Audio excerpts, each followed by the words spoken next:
세상에 하나뿐인 당신에게 진심을 담아 서약합니다. 김병만이라는 이름을 들으면 많은 사람들은 먼저 웃음을 떠올립니다.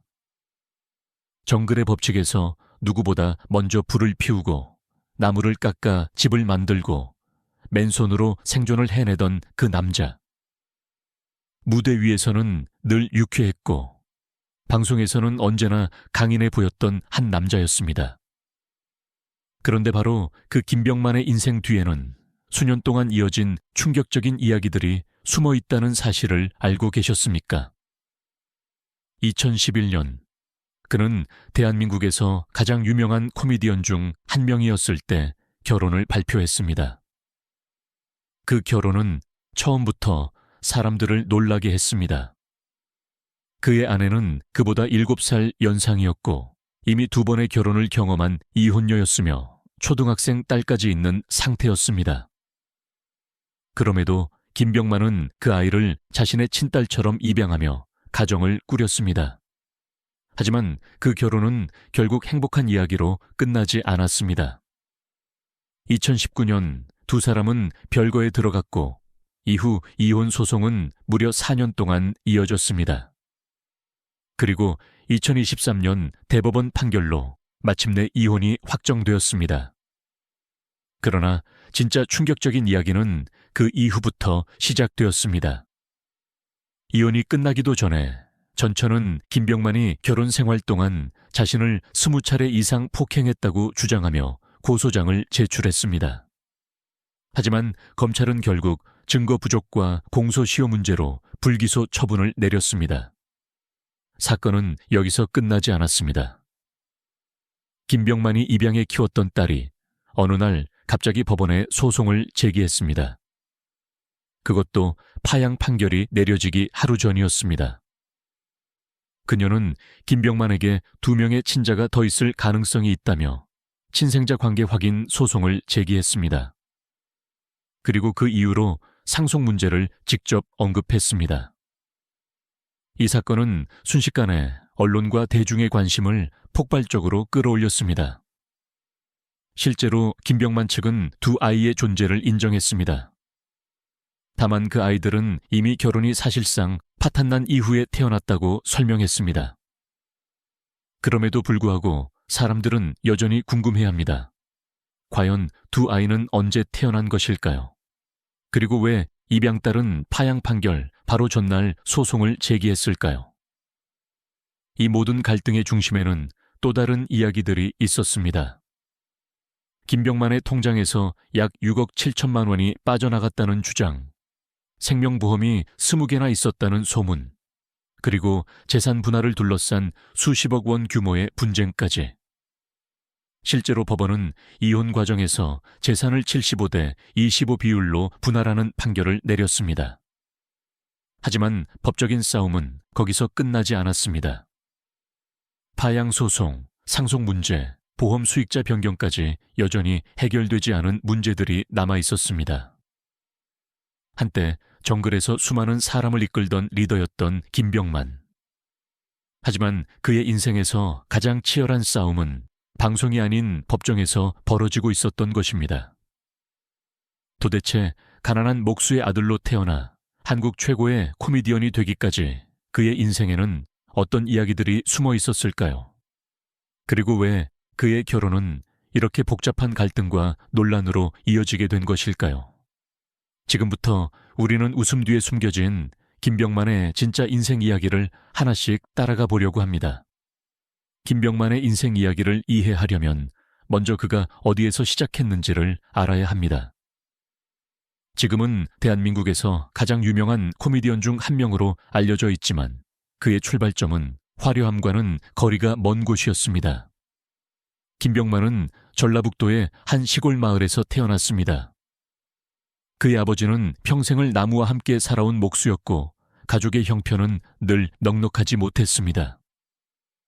잘 살다가 가난해진 집안이 아니라 태어날 때부터 계속 가난했던 집이었습니다. 집에는 누나 1명과 여동생 2명이 있었고 김병만은 그 집의 장남이었습니다. 어린 시절부터 그는 자연스럽게 집안의 책임을 짊어져야 했습니다. 아버지가 목수였기 때문에 어린 김병만은 놀이터 대신 공사 현장에서 시간을 보내는 날이 많았습니다. 아버지가 집을 짓는 현장에 따라가 나무를 나르고 망치를 건네며 일을 거들곤 했습니다. 어른들에게는 평범한 하루였지만 어린 소년에게는 결코 가벼운 일이 아니었습니다. 그러나 김병만은 그런 환경 속에서 불평하기보다 오히려 남다른 손재주와 끈기를 키워나갔습니다. 나무를 다루는 법을 자연스럽게 익혔고 작은 도구 하나로도 무엇이든 만들어내는 능력을 갖게 되었습니다. 훗날 정글의 법칙에서 대나무와 나무만으로 집을 짓고 도구를 만들어내던 그의 능력은 사실 이 어린 시절의 경험에서 비롯된 것이었습니다. 김병만은 훗날 방송에서 어린 시절을 떠올리며 이런 말을 한 적이 있습니다. 우리 집은 항상 가난했지만 나는 그게 특별한 일이라고 생각하지 않았다. 그냥 그렇게 사는 줄 알았다. 이 한마디는 그의 어린 시절을 가장 잘 설명해 주는 말이었습니다. 친구들이 학교가 끝난 뒤 놀이터로 향할 때 김병만은 종종 아버지를 따라 일을 하러 갔습니다. 그에게 어린 시절은 꿈을 꾸기보다는 가족을 돕는 시간에 더 가까웠습니다. 하지만 바로 그 가난했던 환경이 김병만이라는 사람을 만들었습니다. 힘든 일을 견디는 법, 포기하지 않는 법, 그리고 어떤 상황에서도 살아남는 법을 그는 어린 시절부터 몸으로 배웠던 것입니다. 훗날 많은 사람들이 정글의 법칙에서 김병만을 보며 왜 저 사람은 그렇게 뭐든지 잘할까 궁금해했습니다. 그러나 그 이유는 사실 아주 오래전 전라북도의 작은 시골 마을에서 이미 시작되고 있었습니다. 김병만의 어린 시절은 단순히 가난한 이야기로 끝나지 않았습니다. 그 가난은 그에게 아주 이른 나이에 어른이 되어야 하는 시간을 가져다 주었습니다. 김병만은 고등학교를 졸업하자마자 더 이상 공부를 계속할 수 없었습니다. 집안 형편이 그에게 다른 선택을 허락하지 않았기 때문입니다. 그는 장남이었고 가족을 도와야 했습니다. 그래서 졸업과 동시에 바로 사회로 나가 일을 시작했습니다. 그가 했던 일들은 대부분 몸을 쓰는 힘든 노동이었습니다. 건설 현장에서 일을 하기도 했고 건물 철거 현장에서 먼지를 뒤집어쓰며 일하기도 했습니다. 폐기물을 수거하는 일도 했고 인테리어 공사 현장에서 자비를 하기도 했습니다. 전기 설비 일을 배우기도 했고 새벽에는 신문 배달을 하기도 했습니다. 심지어 굴착기 자격증까지 따서 굴착기 기사로 일한 적도 있었습니다. 주변 사람들은 그를 보며 이렇게 말하곤 했습니다. 저 사람은 안 해본 일이 없다고. 김병만의 삶은 그 말 그대로였습니다. 하루라도 쉬지 않으면 가족의 생활비가 부족해질 수 있었기 때문에 그는 어떤 일이든 가리지 않고 했습니다. 지금 방송에서 보여주는 그의 놀라운 손재주와 생활기술은 사실 이 시기에 만들어졌습니다. 그는 여러 현장을 오가며 도구를 다루는 법을 배웠고 어떤 상황에서도 해결책을 찾아내는 능력을 키웠습니다. 하지만 이런 삶은 결코 안전한 삶이 아니었습니다. 김병만은 일하면서 여러 번 죽을 뻔한 사고를 겪었습니다. 한 번은 공사 현장에서 작업을 하다가 4층 높이에서 떨어지는 사고를 겪었습니다. 그때 조금만 상황이 달랐다면 그는 그 자리에서 목숨을 잃을 수도 있었습니다. 또 다른 날에는 그라인더라는 공구를 사용하다가 팔이 기계에 걸려 손목이 잘릴 뻔한 위험한 순간도 있었습니다. 이런 사고들을 겪으면서도 그는 일을 멈출 수 없었습니다. 왜냐하면 그에게는 가족이 있었기 때문입니다. 훗날 김병만은 인터뷰에서 이런 말을 했습니다. 나는 어릴 때부터 살기 위해 일을 했다. 그 말은 결코 과장이 아니었습니다. 그의 젊은 시절은 꿈을 쫓는 시간이 아니라 가족을 먹여 살리기 위한 생존의 시간이었습니다. 그러나 바로 그 시간들이 훗날 김병만을 다른 연예인들과는 완전히 다른 사람으로 만들어 주었습니다. 많은 사람들이 정글의 법칙에서 김병만이 어떤 도구든 능숙하게 다루고 무엇이든 만들어내는 모습을 보며 놀랐습니다. 하지만 사실 그는 이미 오래전 건설 현장과 철거 현장에서 그 모든 기술을 배우고 있었던 것입니다. 그때는 아무도 몰랐습니다. 먼지와 땀 속에서 하루하루를 버티던 그 청년이 훗날 대한민국에서 가장 유명한 코미디언 중 한 명이 될 것이라는 사실을 말입니다. 김병만의 젊은 시절을 이야기할 때 사람들은 종종 그가 얼마나 힘들게 일했는지만 떠올립니다. 하지만 그의 인생에서 또 하나 중요한 이야기가 있습니다. 바로 그의 성격을 만들었던 사람, 그의 어머니입니다. 김병만은 방송과 인터뷰에서 어린 시절을 이야기할 때마다 항상 어머니를 먼저 떠올렸습니다. 그는 어머니가 자신의 인생을 만든 가장 큰 이유라고 여러 번 말했습니다. 김병만의 어머니는 매우 강한 사람이었습니다. 시골에서 여러 아이를 키우며 가난한 집안을 지켜야 했기 때문입니다. 그래서 어머니는 아들을 누구보다 강하게 키웠습니다. 김병만이 어렸을 때 친구들과 싸우고 집에 울면서 돌아온 적이 있었다고 합니다. 보통 부모라면 누가 때렸는지 묻거나 아이를 위로했을 것입니다. 그러나 김병만의 어머니는 전혀 다른 반응을 보였습니다. 누가 때렸는지 묻는 대신 이렇게 말했다고 합니다. 맞고 왔다면 이기고 왔어야지. 왜 그냥 맞고 왔느냐? 그 말은 어린 김병만에게 큰 충격이었지만 동시에 그의 마음속에 깊이 남았습니다. 그는 그날 이후 어떤 상황에서도 쉽게 포기하지 않는 성격을 갖게 되었다고 말했습니다. 어머니는 늘 아들에게 이렇게 말했습니다. 세상은 약한 사람을 기다려주지 않는다. 이 말은 김병만의 삶의 원칙이 되었습니다. 훗날 사람들이 정글의 법칙에서 그를 보며 왜 그렇게 집요하게 버티는지 궁금해했지만 사실 그 이유는 아주 오래전 어머니에게서 배운 것이었습니다. 김병만에게 어머니는 단순한 가족이 아니라 인생의 원동력이었습니다.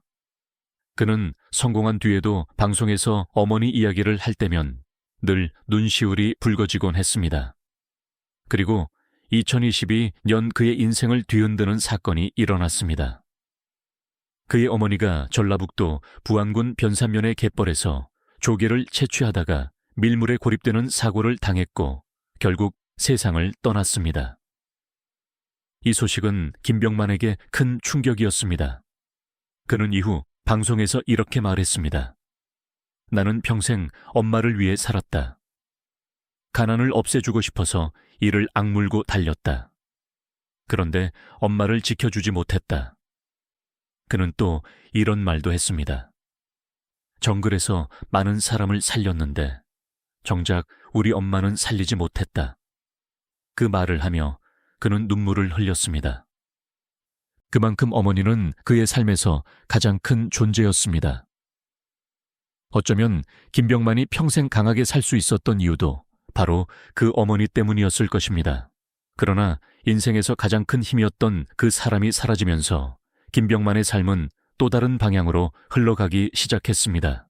그리고 그 이후 그의 인생에는 예상하지 못했던 수많은 사건들이 연이어 일어나게 됩니다. 김병만의 인생에서 가장 큰 전환점은 예상치 못한 순간에 시작되었습니다. 그는 원래 연예인이 될 생각조차 하지 않았던 사람이었습니다.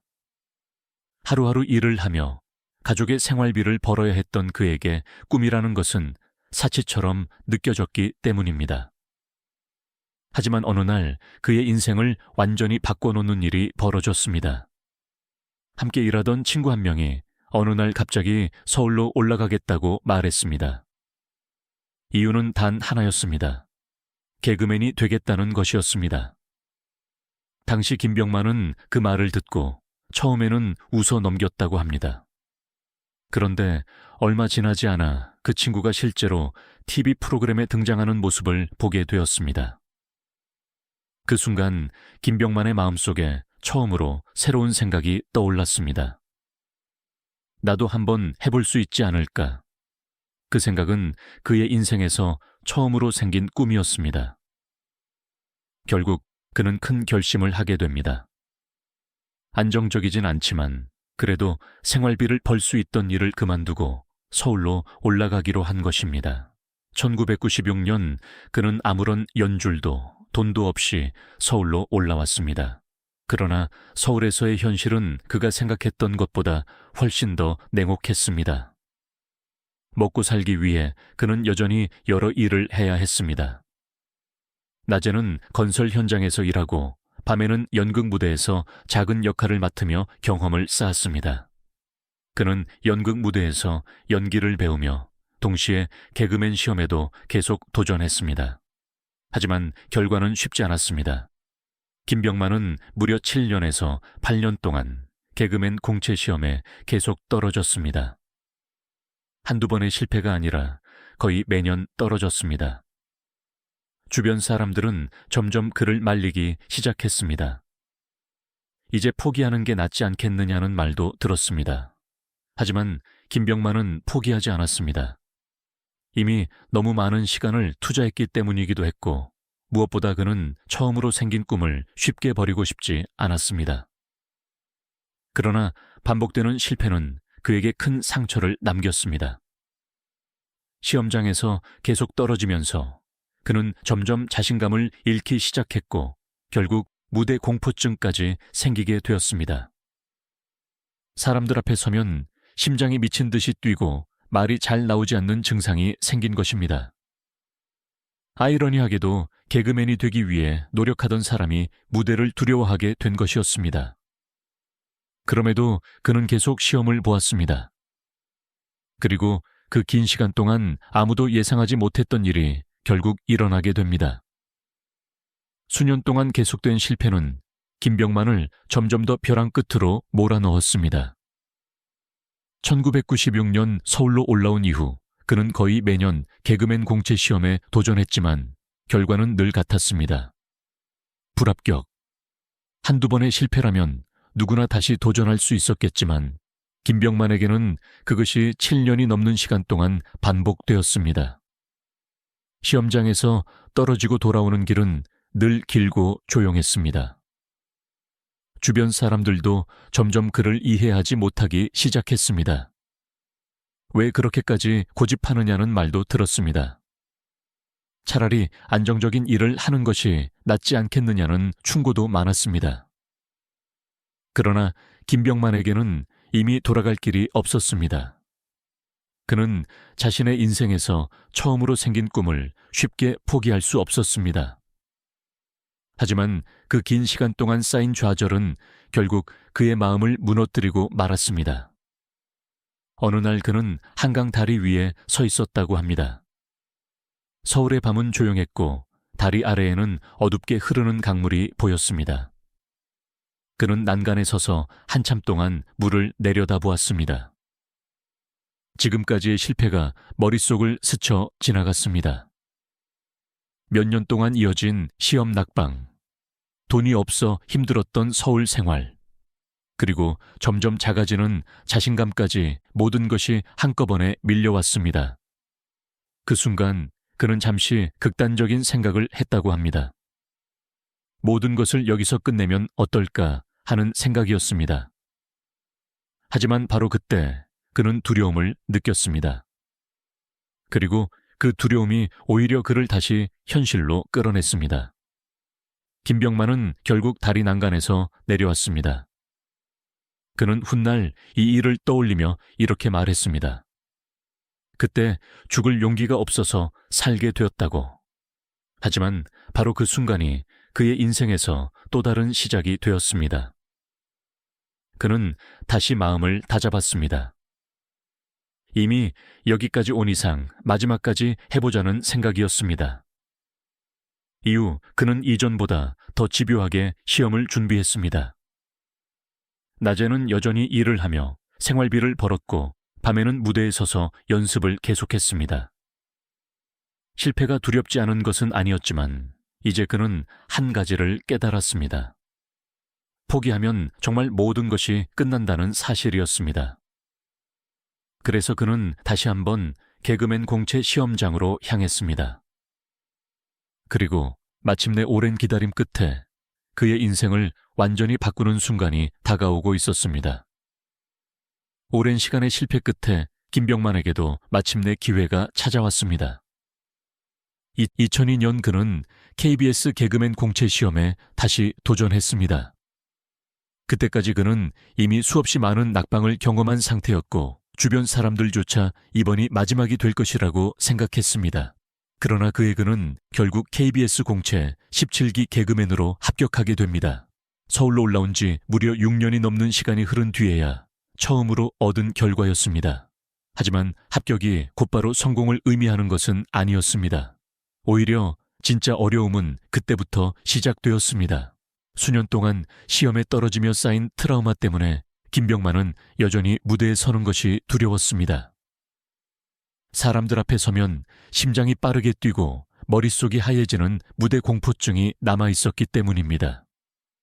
개그맨이 되었지만 정작 무대가 무서운 상황이었습니다. 그는 한동안 작은 역할만 맡으며 조용히 시간을 보내야 했습니다.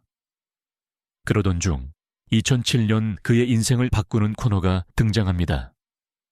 바로 KBS 개그 콘서트의 코너 달인이었습니다. 이 코너에서 김병만은 어떤 일이든 능숙하게 해내는 장인 캐릭터를 연기했습니다. 철근을 목으로 휘는 신용을 하거나 신문을 순식간에 자르는 장면 같은 과장된 장면들이 큰 웃음을 만들어냈습니다. 그러나 그 웃음 뒤에는 김병만이 어린 시절부터 몸으로 익힌 기술들이 숨어 있었습니다. 나무를 다루는 법, 도구를 사용하는 법, 그리고 어떤 상황에서도 포기하지 않는 끈기까지 모두 그의 실제 삶에서 나온 것이었습니다.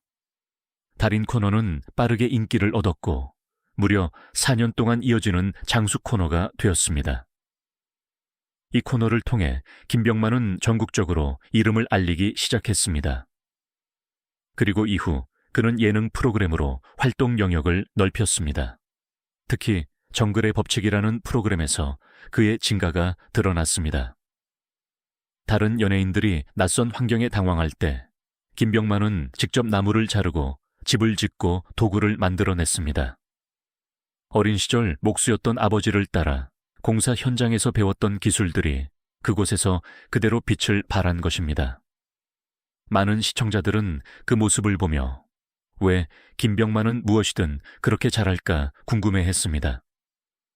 하지만 사실 그 답은 아주 오래전 그의 가난했던 어린 시절과 수많은 실패의 시간 속에 이미 숨어 있었습니다.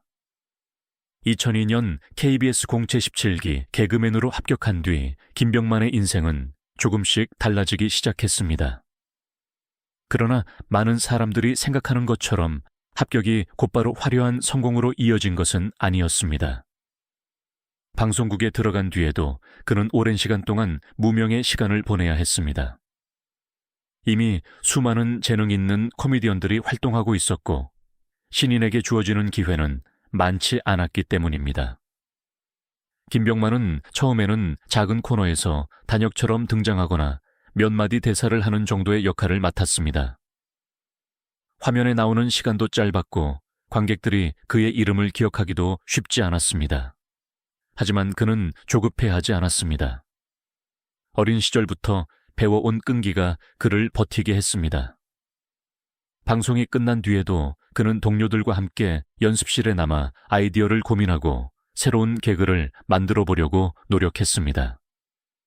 그렇게 몇 년의 시간이 흐르던 중 2007년 드디어 그의 인생을 바꾸는 기회가 찾아옵니다. 바로 KBS 개그 콘서트에서 시작된 코너 달인이었습니다. 이 코너에서 김병만은 어떤 일이든 완벽하게 해내는 장인의 캐릭터를 연기했습니다. 처음 등장했을 때 관객들은 그의 독특한 연기와 몸을 아끼지 않는 코미디에 큰 웃음을 터뜨렸습니다.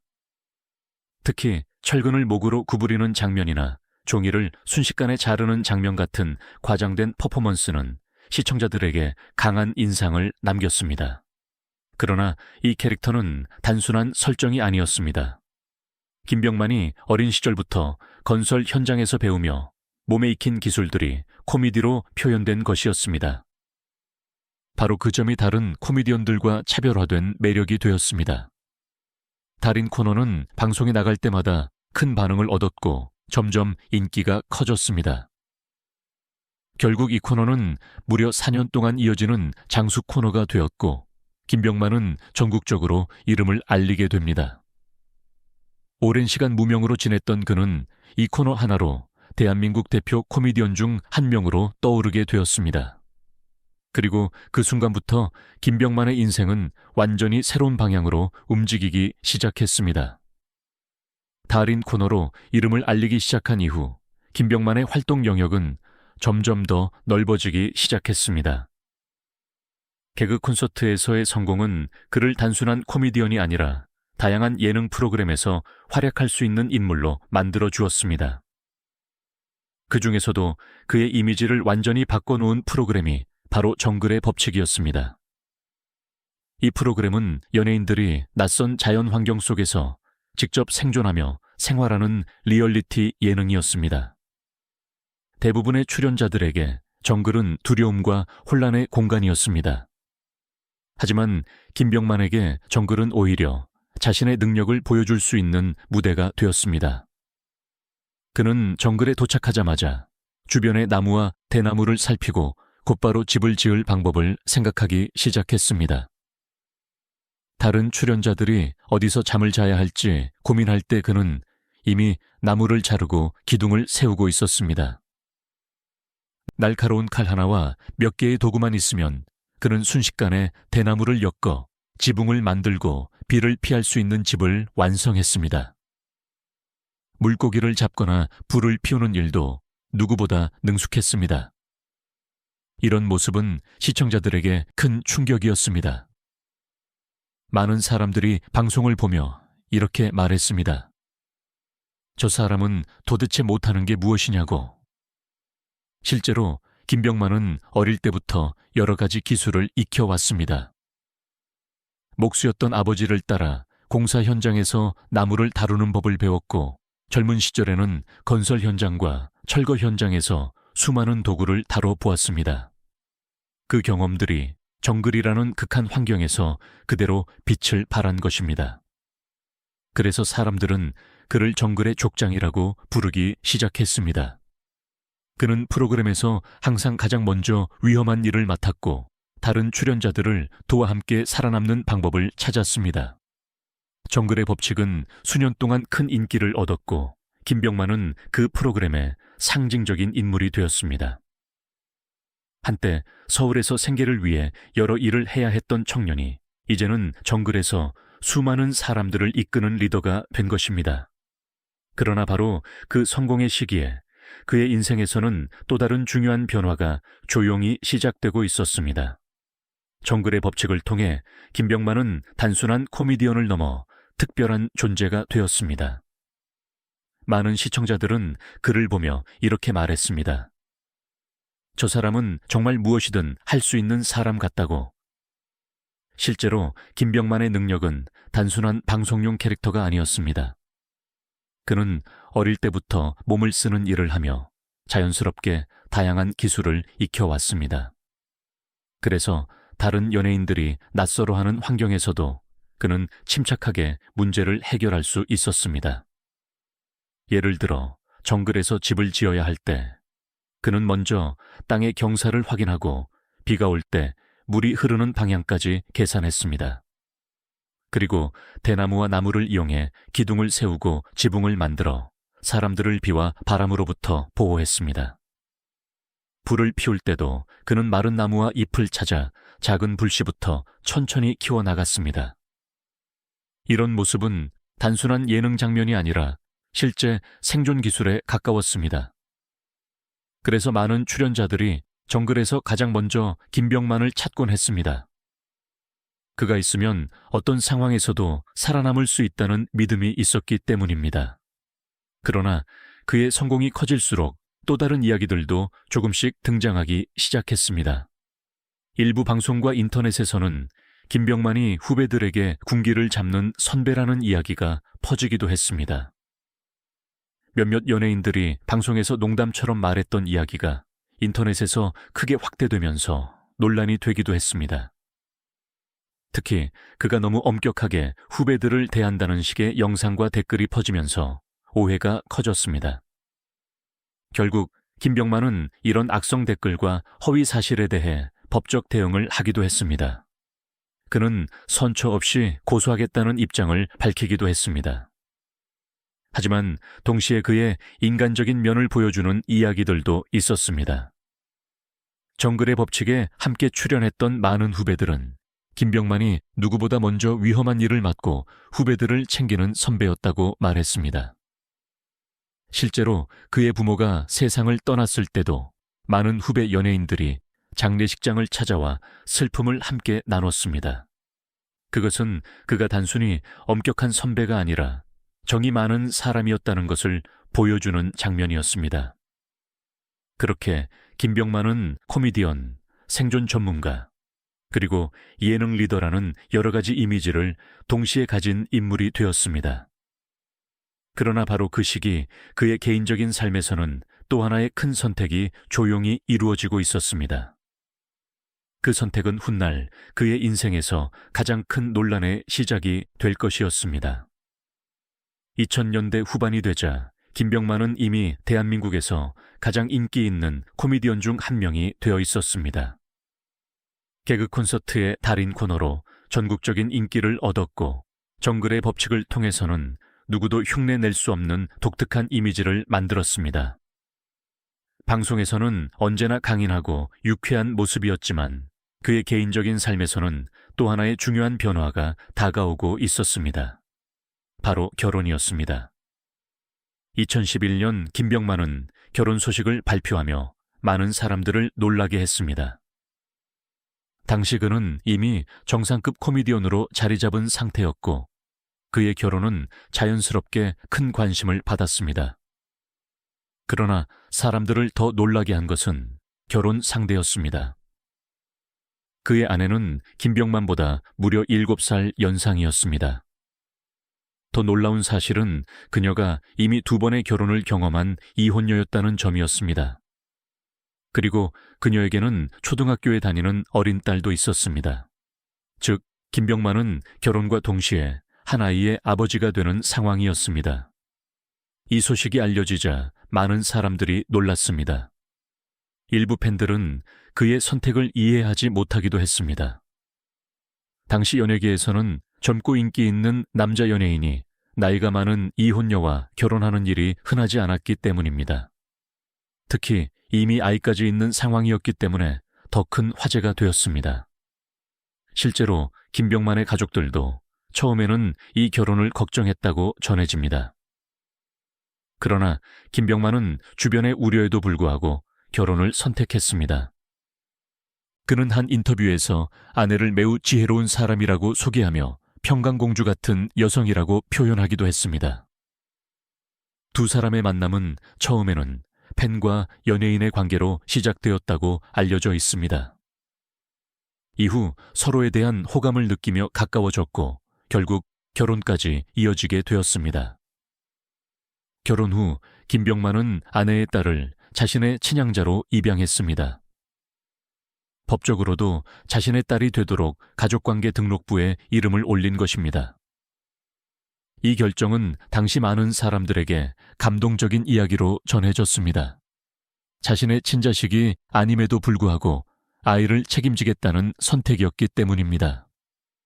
김병만은 방송에서 가족 이야기를 할 때마다 딸에 대해 애정을 표현하기도 했습니다.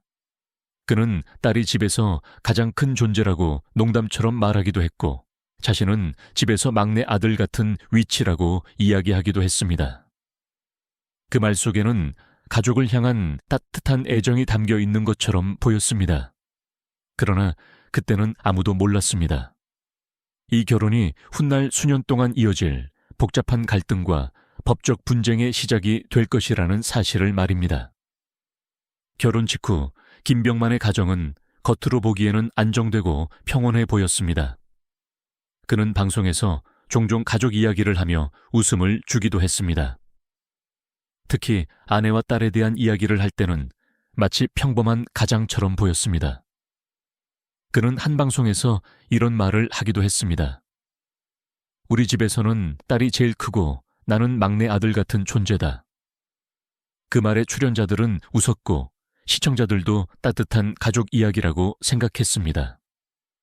실제로 김병만은 아내의 딸을 법적으로 친양자로 입양해 자신의 호적에 올렸기 때문에 주변에서는 그를 책임감 있는 가장이라고 평가하기도 했습니다. 하지만 시간이 흐르면서 두 사람의 관계에는 조금씩 균열이 생기기 시작했습니다. 김병만은 어느 방송에서 아내가 자신의 휴대전화에 저장해둔 이름을 공개하며 농담처럼 이야기한 적이 있습니다. 아내가 나를 휴대전화에 땡깡이로 저장해 놓았다고 말입니다. 땡깡이라는 말은 아이처럼 투정을 부리는 사람을 뜻하는 표현이었습니다. 그는 웃으며 이야기했지만 그 말 속에는 두 사람의 관계가 단순한 부부 관계가 아니라 때로는 어머니와 아들 같은 느낌이 있었다는 의미도 담겨 있었습니다. 실제로 김병만은 아내가 교수 출신이라 자신을 가르치려는 성향이 강했다고 말하기도 했습니다. 그는 농담처럼 집에서 딸과 같은 위치에 있다고 이야기했습니다. 딸이 자라면서 자신이 집에서 막내가 된 것 같다고 말하기도 했습니다. 이런 이야기들은 방송에서는 웃음을 주는 에피소드처럼 들렸지만 시간이 지나면서 사람들은 그 말 속에서 묘한 분위기를 느끼기 시작했습니다. 특히 김병만이 한 인터뷰에서 오랫동안 산속에서 혼자 지낸 적이 있다고 말하면서 더 많은 궁금증이 생겼습니다. 그는 한때 약 3년 동안 산속에서 생활했다고 고백했는데 그 이유에 대해서는 자세히 설명하지 않았습니다. 그러나 이 이야기는 훗날 두 사람이 오래 별거했다는 사실이 알려지면서 다시 주목을 받게 됩니다. 실제로 김병만 측은 두 사람이 이미 10년 가까이 별거 상태였다고 밝히기도 했습니다. 겉으로는 결혼 생활이 유지되는 것처럼 보였지만 실제로는 오랜 시간 떨어져 지내고 있었다는 것입니다. 그럼에도 불구하고 두 사람은 쉽게 이혼을 선택하지 않았습니다. 주변에서는 김병만이 가족과 어머니를 생각해 오랜 시간 참고 견뎌왔다는 이야기도 전해졌습니다. 하지만 시간이 흐를수록 갈등은 점점 더 깊어졌고 결국 두 사람의 관계는 돌이킬 수 없는 지점으로 향하고 있었습니다. 그리고 그 갈등은 훗날 누구도 예상하지 못했던 큰 법적 분쟁으로 이어지게 됩니다. 시간이 흐르면서 김병만의 결혼 생활은 겉으로 보이는 모습과는 전혀 다른 방향으로 흘러가기 시작했습니다. 방송에서는 여전히 밝은 모습이었지만 실제 생활에서는 갈등이 점점 깊어지고 있었습니다. 결국 2019년 두 사람은 별거에 들어가게 됩니다. 이것은 단순한 부부싸움이 아니라 사실상 결혼 생활이 무너진 순간이었습니다. 이후 두 사람의 관계는 빠르게 법적인 문제로 이어졌습니다. 김병만과 전처 사이에는 이혼 소송이 시작되었고 그 과정은 생각보다 훨씬 길어졌습니다. 이혼 소송은 몇 달이 아니라 무려 4년 가까이 이어졌습니다. 그리고 마침내 2023년 대한민국 대법원의 판단으로 두 사람의 이혼이 최종 확정되었습니다. 그러나 이혼이 끝났다고 해서 갈등이 끝난 것은 아니었습니다. 오히려 그 이후 더 큰 논란들이 이어지기 시작했습니다. 가장 먼저 등장한 것은 폭행 논란이었습니다. 김병만의 전처는 결혼 기간 동안 자신이 여러 차례 폭행을 당했다고 주장하며 고소장을 제출했습니다. 그녀는 2010년 결혼 이후 2019년 별거에 이르기까지 약 20차례 이상 폭행을 당했다고 주장했습니다. 이 사건은 곧바로 언론의 큰 관심을 받았습니다. 그러나 검찰 조사 결과는 전혀 다른 결론으로 이어졌습니다. 검찰은 수사 자료와 증거들을 검토한 뒤 상습상해 혐의에 대해 혐의가 없다고 판단했습니다. 또한 일부 폭행 관련 사건은 공소시효가 이미 만료되었다는 이유로 기소가 이루어지지 않았습니다. 결국 김병만은 이 사건에서 불기소 처분을 받게 됩니다. 하지만 전처는 이후에도 폭행이 있었다는 주장을 계속 이어갔습니다. 여기에 또 다른 갈등도 등장했습니다. 바로 돈 문제였습니다. 김병만 측은 전처가 자신의 계좌를 관리하던 시기에 약 6억 7천만 원 정도의 돈이 계좌에서 이체되었다고 주장했습니다. 반면 전처는 그 돈이 개인적으로 사용된 것이 아니라 집을 구입하기 위한 자금이었다고 설명했습니다. 결국 이 문제는 재산 분할 과정에서도 중요한 쟁점이 되었습니다. 법원은 두 사람의 재산을 75대 25의 비율로 나누는 판결을 내렸습니다. 김병만이 약 75%의 재산을 가져가고 전처가 약 25%를 받는 방식이었습니다. 이 과정에서 일부 부동산 명의가 이전되었고 약 10억 원에 가까운 금액이 반환되는 문제도 함께 정리되었습니다. 하지만 이 모든 과정은 단순한 이혼 절차가 아니었습니다. 그것은 수년 동안 이어진 갈등과 법적 싸움의 연속이었습니다.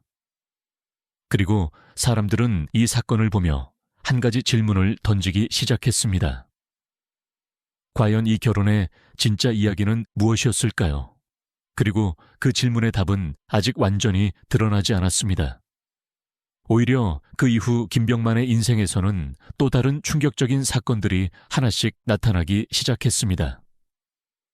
이혼 판결이 내려진 뒤 많은 사람들은 김병만의 긴 결혼 이야기가 이제 끝났다고 생각했습니다. 그러나 실제로는 그때부터 또 다른 갈등이 시작되고 있었습니다. 그 중심에는 바로 김병만이 입양했던 딸이 있었습니다. 김병만은 2011년 결혼하면서 아내의 딸을 자신의 친양자로 입양했습니다.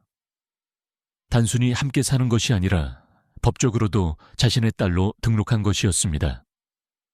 그래서 이혼 이후에도 그 관계는 자동으로 사라지지 않았습니다. 법적으로 김병만과 그 딸은 여전히 부녀 관계로 남아 있었습니다. 그러나 김병만은 이 관계를 정리하고 싶어 했습니다. 전처와의 관계를 완전히 끊고 싶었기 때문입니다.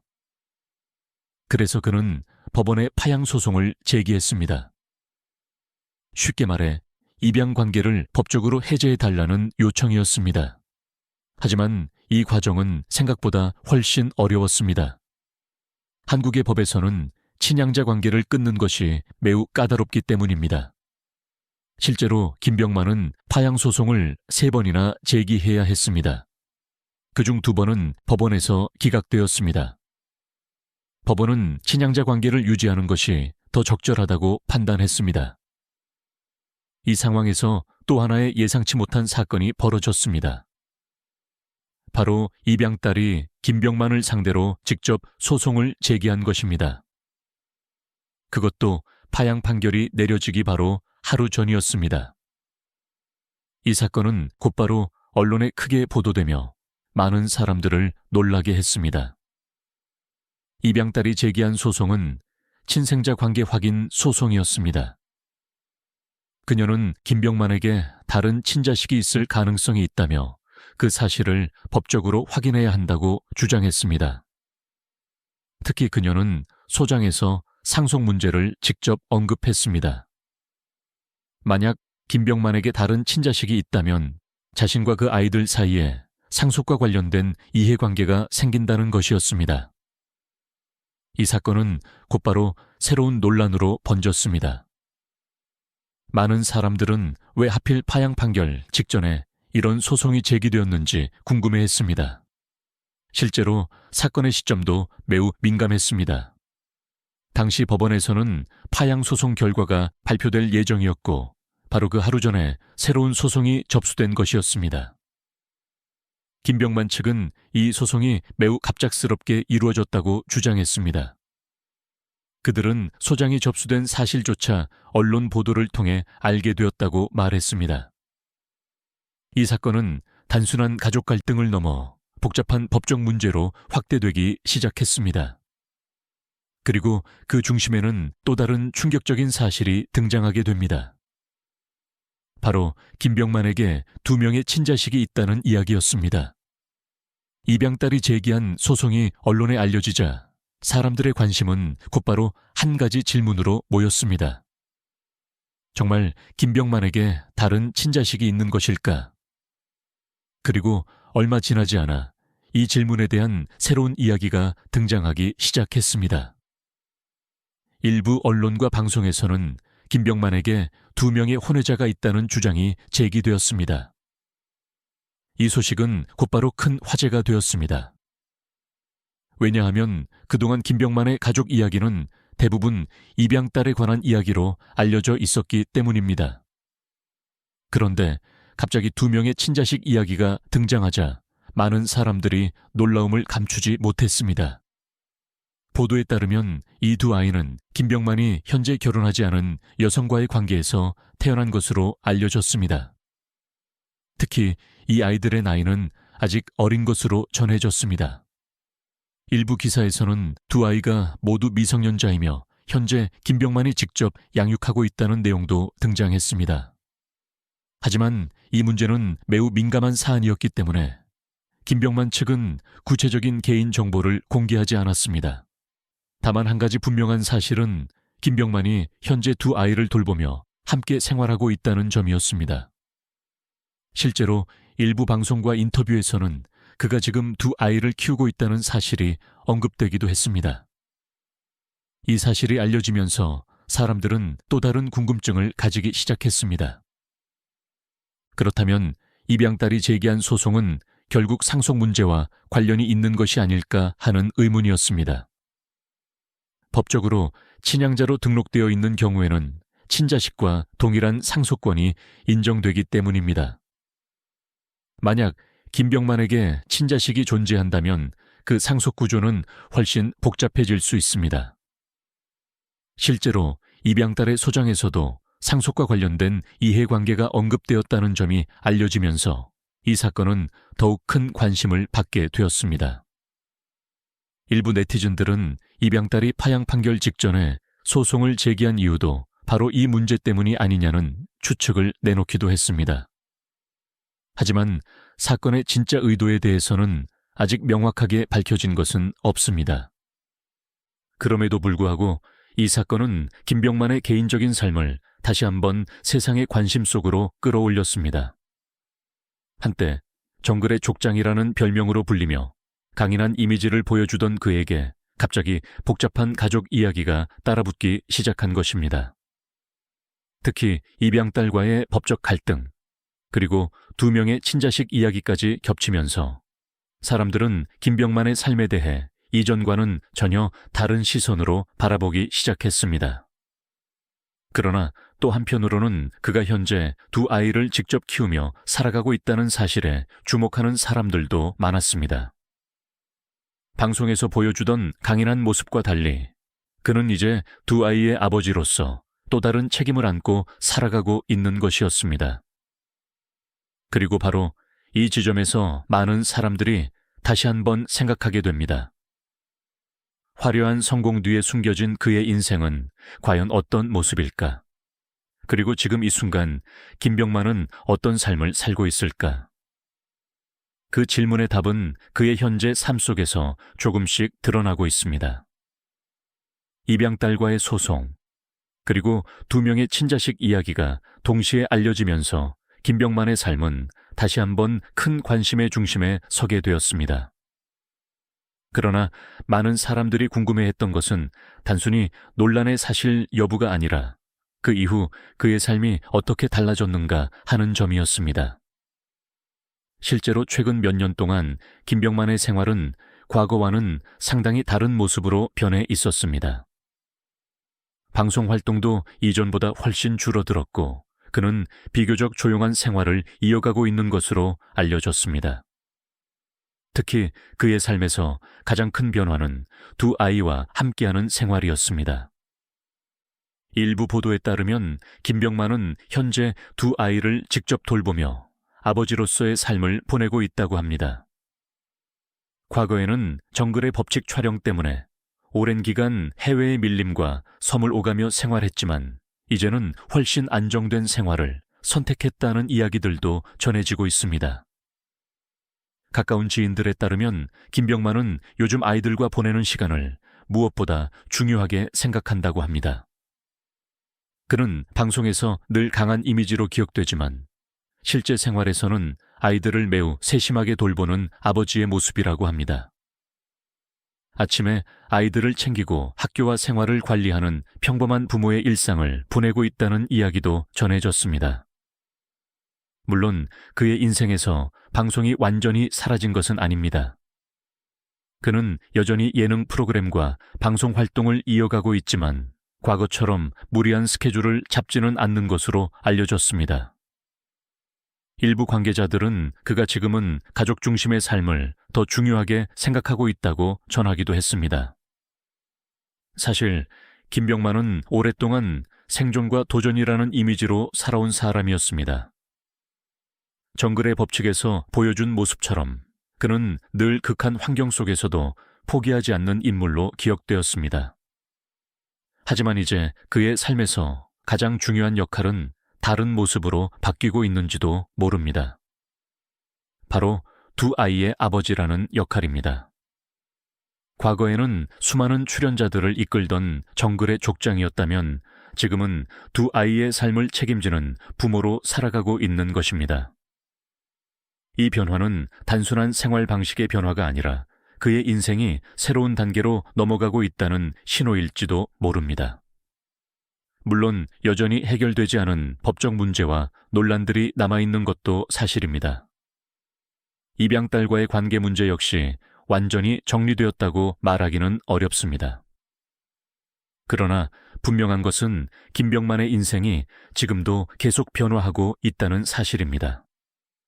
한때 가난한 시골 소년이었던 그는 수많은 실패 끝에 대한민국 최고의 코미디언 중 한 명이 되었고 정글에서 살아남는 법을 보여주며 많은 사람들의 존경을 받았습니다. 그리고 이제 그는 또 다른 형태의 삶을 살아가고 있습니다. 그것은 화려한 무대 위의 삶이 아니라 한 가정의 아버지로서 살아가는 조용한 삶일지도 모릅니다. 어쩌면 이것이야말로 그의 인생에서 가장 어려운 도전일지도 모릅니다. 이혼과 가족 논란이 이어지면서 많은 사람들은 자연스럽게 한 가지 궁금증을 가지기 시작했습니다. 과연 김병만의 현재 재산은 어느 정도일까 하는 질문이었습니다. 사실 김병만은 오랜 시간 동안 대한민국 예능계를 대표하는 인물로 활동해 왔기 때문에 그의 경제적 성공에 대해서도 꾸준히 관심이 이어져 왔습니다. 특히 2007년 개그 콘서트의 달인 코너가 큰 인기를 얻은 이후 그의 방송 출연료와 광고 수입은 빠르게 증가하기 시작했습니다. 당시 방송 관계자들에 따르면 인기 절정기였던 시절 김병만의 예능 프로그램 출연료는 회당 수백만 원에서 수천만 원 수준까지 올라갔다고 알려져 있습니다. 여기에 광고와 행사 출연까지 더해지면서 그의 연간 수입은 상당한 규모였던 것으로 전해졌습니다. 특히 정글의 법칙이 큰 성공을 거두면서 김병만의 이름값은 더욱 높아졌습니다. 그는 프로그램의 중심 인물이었고 방송에서는 그를 정글의 족장이라고 부르기도 했습니다. 실제로 이 프로그램은 여러 나라에서 촬영이 진행되며 장기간 방송되었기 때문에 김병만에게 안정적인 수입원이 되었다고 합니다. 방송 활동 외에도 그는 여러 사업에도 관심을 보였습니다. 과거에는 자신의 이름을 건 체육관 사업과 관련된 이야기도 언론에 등장하기도 했습니다. 또한 부동산 투자에도 관심을 가지고 있다는 이야기가 전해지면서 그의 자산 규모에 대한 추측이 이어지기도 했습니다. 실제로 이혼 소송 과정에서 일부 재산 규모가 공개되면서 사람들의 관심이 더욱 커졌습니다. 법원 판결에 따르면 두 사람의 재산은 약 75대 25의 비율로 분할되었습니다. 김병만이 약 75%를 가져가고 전처가 약 25%를 받는 방식이었습니다. 이 과정에서 약 6억 7천만 원의 금액이 계좌에서 이체된 사실과 부동산 명의 이전 문제 등이 함께 언급되기도 했습니다. 일부 언론에서는 이 사건을 통해 김병만의 자산 규모가 수십억 원대에 이를 것이라는 추측을 내놓기도 했습니다. 물론 정확한 총 자산은 공개되지 않았기 때문에 단정적으로 말하기는 어렵습니다. 하지만 분명한 것은 김병만이 오랜 방송 활동을 통해 상당한 경제적 기반을 마련했다는 사실입니다. 특히 그는 한때 가난한 어린 시절을 보냈던 인물이었기 때문에 그의 성공은 많은 사람들에게 더욱 큰 의미로 다가오기도 했습니다. 실제로 그는 방송에서 어린 시절 가족이 매우 어려운 생활을 했다고 여러 번 이야기했습니다. 그래서 돈의 가치에 대해서도 누구보다 잘 알고 있다고 말하기도 했습니다. 그런 점에서 그의 현재 자산은 단순한 숫자 이상의 의미를 가지고 있을지도 모릅니다. 그것은 한 시골 소년이 수많은 실패와 도전을 지나 결국 스스로 만들어낸 결과이기 때문입니다. 그러나 아이러니하게도 그가 이룬 경제적 성공은 또 다른 갈등의 이유가 되기도 했습니다. 바로 상속 문제와 재산 분쟁이 그 중심에 있었기 때문입니다. 그리고 바로 그 문제는 아직 완전히 끝나지 않은 이야기로 남아 있습니다. 김병만의 재산 이야기가 사람들의 관심을 끌게 된 또 다른 이유는 그의 인생 자체가 극적인 변화의 연속이었기 때문입니다. 어린 시절, 그는 전라북도의 작은 시골 마을에서 매우 가난한 환경 속에서 자랐습니다. 집안 형편이 어려워 고등학교를 졸업한 뒤 곧바로 일을 시작해야 했고 건설 현장과 철거 현장을 오가며 하루하루 생계를 이어가야 했습니다. 당시 그는 하루라도 일을 쉬면 가족의 생활이 어려워질 수 있다는 생각으로 어떤 일이든 마다하지 않았다고 합니다. 실제로 그는 전기설비 일부터 건설노동, 폐기물 처리, 신문 배달까지 다양한 일을 했다고 여러 인터뷰에서 말했습니다.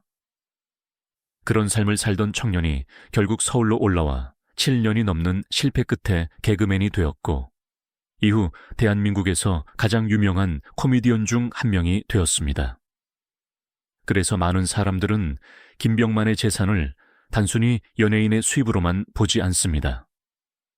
그것은 가난했던 시절을 지나 스스로 만들어낸 인생의 결과라고 생각하기 때문입니다.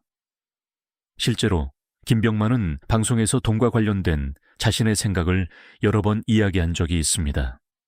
그는 어린 시절 가난했기 때문에 돈을 쉽게 쓰지 않는 습관이 생겼다고 말했습니다. 특히 가족을 위해 돈을 모아야 한다는 생각이 강했다고 합니다. 그래서 그는 성공한 이후에도 비교적 검소한 생활을 유지하려고 노력했다고 알려져 있습니다. 하지만 그의 재산이 화제가 된 것은 단순히 성공 스토리 때문만은 아니었습니다.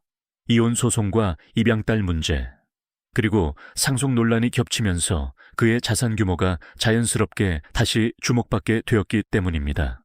특히 입양딸이 제기한 소송에서 상속 문제가 언급되었다는 사실이 알려지면서 사람들은 김병만의 재산이 얼마나 되는지 더욱 궁금해하기 시작했습니다. 일부 언론에서는 그의 자산이 수십억 원 이상일 것이라는 추측을 내놓기도 했습니다. 정글의 법칙과 여러 예능 프로그램에서 오랜 기간 활동했고 광고와 행사 수입도 있었기 때문에 충분히 가능한 규모라는 분석이었습니다. 또한 이혼 재판 과정에서 부동산과 계좌 자금 문제 등이 함께 언급되면서 그의 재산이 상당한 수준이라는 점은 어느 정도 확인되기도 했습니다. 물론 정확한 총액은 공개된 적이 없기 때문에 모든 것은 추측에 불과합니다. 그러나 분명한 것은 김병만이 오랜 시간 노력하며 쌓아온 경제적 기반이 지금 그의 삶의 중요한 요소가 되고 있다는 사실입니다. 그리고 바로 그 재산이 가족 갈등과 법적 분쟁 속에서 중요한 변수로 등장하고 있다는 점도 부정할 수 없습니다. 결국 돈이라는 것은 그의 인생에서 두 가지 의미를 동시에 가지게 되었습니다. 하나는 가난한 시절을 극복한 성공의 상징이었고 또 하나는 복잡한 가족 문제 속에서 갈등의 중심에 놓인 현실적인 요소였습니다. 그리고 이 두 가지 이야기는 지금도 김병만의 삶 속에서 계속 이어지고 있습니다. 하지만 김병만의 재산과 가족 이야기를 따라가다 보면 결국 한 가지 질문으로 돌아오게 됩니다. 과연 지금의 김병만은 어떤 삶을 살고 있을까 하는 질문입니다. 한때 그는 정글의 족장이라는 별명으로 불리며 수많은 시청자들에게 강한 인상을 남긴 사람이었습니다. 낯선 밀림과 무인도에서 직접 집을 짓고 물고기를 잡고 불을 피우며 살아남는 모습은 많은 사람들에게 놀라움과 존경을 동시에 안겨주었습니다. 그러나 시간이 흐르면서 그의 삶은 조금씩 다른 방향으로 움직이기 시작했습니다. 최근 몇 년 동안 김병만은 예전처럼 활발하게 방송에 등장하지는 않았습니다. 정글의 법칙 역시 장기간 방송되다가 잠시 중단되었고 그의 활동도 자연스럽게 줄어들게 되었습니다. 대신 그는 비교적 조용한 생활을 이어가고 있는 것으로 알려졌습니다. 특히 현재 그의 삶에서 가장 중요한 존재는 두 아이라고 전해집니다. 여러 보도에 따르면 김병만은 지금 두 아이를 직접 돌보며 함께 생활하고 있습니다. 과거에는 방송 촬영 때문에 해외의 밀림과 섬을 오가며 몇 달씩 집을 떠나야 했지만 지금은 아이들과 함께하는 시간을 더 중요하게 생각하고 있다는 이야기도 있습니다. 가까운 지인들의 말에 따르면 그는 아이들의 생활과 교육을 직접 챙기며 평범한 아버지의 역할을 하고 있다고 합니다. 아침에 아이들을 학교에 보내고 저녁에는 함께 시간을 보내는 일상이 그의 삶의 중심이 되었다는 것입니다. 물론 그는 여전히 방송 활동을 완전히 그만둔 것은 아닙니다. 간헐적으로 예능 프로그램에 출연하기도 하고 여러 방송 프로젝트에 참여하고 있는 것으로 알려져 있습니다. 하지만 예전처럼 위험한 촬영이나 장기간 해외 촬영을 자주 선택하지는 않는다고 합니다. 일부 방송 관계자들은 김병만이 이제는 삶의 우선순위를 조금 바꾸었다고 말합니다. 과거에는 도전과 생존이 그의 인생을 상징하는 단어였다면 지금은 가족과 책임이라는 단어가 더 가까워졌다는 것입니다. 사실 김병만의 인생은 늘 극단적인 선택과 도전의 연속이었습니다. 가난한 어린 시절을 지나 수년간의 실패를 견디며 개그맨이 되었고 이후 정글이라는 극한 환경 속에서도 누구보다 강한 모습을 보여주었습니다. 그리고 지금 그는 또 다른 형태의 삶을 살아가고 있습니다. 그것은 화려한 무대 위의 인생이 아니라 두 아이의 아버지로서 살아가는 삶입니다. 어쩌면 많은 사람들은 여전히 정글에서 살아남는 김병만의 모습을 기억하고 있을지도 모릅니다. 그러나 그의 진짜 도전은 이제 다른 곳에서 이루어지고 있을지도 모릅니다. 바로 한 가정을 책임지는 평범한 아버지의 삶 속에서 말입니다. 그리고 그 조용한 변화는 어쩌면 그의 인생에서 가장 큰 이야기로 남게 될지도 모릅니다. 김병만의 인생을 천천히 돌아보면 한 편의 드라마처럼 느껴집니다. 전라북도의 작은 시골 마을에서 가난한 소년으로 시작해 수많은 노동과 실패를 겪었고 결국 대한민국을 대표하는 코미디언이 되었습니다. 2002년 KBS 공채 17기 개그맨으로 합격하기까지 7년이 넘는 시간을 견뎌야 했고 2007년 개그 콘서트의 달인 코너를 통해 처음으로 전국적인 인기를 얻었습니다. 이후 정글의 법칙에서 보여준 놀라운 생존 능력은 그를 단순한 코미디언이 아니라 정글의 족장이라는 특별한 존재로 만들었습니다. 그러나 그의 인생은 성공 이야기만으로 설명할 수 없는 복잡한 장면들도 함께 가지고 있습니다. 2011년 7살 연상의 여성과 결혼하고 그녀의 딸을 친양자로 입양하며 새로운 가정을 만들었지만 2019년 별거 이후 결국 2023년 대법원 판결로 이혼이 확정되었습니다. 그 과정에서 폭행 논란과 재산 분할 문제, 그리고 입양딸과의 파양 소송까지 이어지며 그의 개인적인 삶은 오랜 시간 세상의 관심 속에 놓이게 되었습니다. 여기에 두 명의 친자식 이야기가 등장하면서 그의 가족 이야기는 더욱 복잡한 질문을 남기게 되었습니다. 하지만 그 모든 이야기 속에서도 한 가지 분명한 사실이 있습니다. 김병만은 여전히 자신의 삶을 계속 살아가고 있다는 것입니다. 한때 밀림 속에서 수많은 사람들을 이끌던 정글의 족장이었던 그는 지금 두 아이의 아버지로서 또 다른 책임을 안고 살아가고 있습니다. 어쩌면 그것은 정글에서의 생존보다 더 어렵고 긴 여정일지도 모릅니다. 화려한 조명 아래에서 웃음을 주던 코미디언의 모습 뒤에는 이렇게 조용하고 복잡한 인생이 함께 존재하고 있습니다. 그래서 많은 사람들은 그의 이야기를 들으며 한 가지 생각을 하게 됩니다. 한 사람의 인생은 우리가 화면에서 보는 몇 장면만으로는 절대 다 알 수 없다는 사실입니다. 그리고 김병만의 이야기는 아직 끝나지 않았습니다. 그의 인생은 지금도 계속 흘러가고 있기 때문입니다.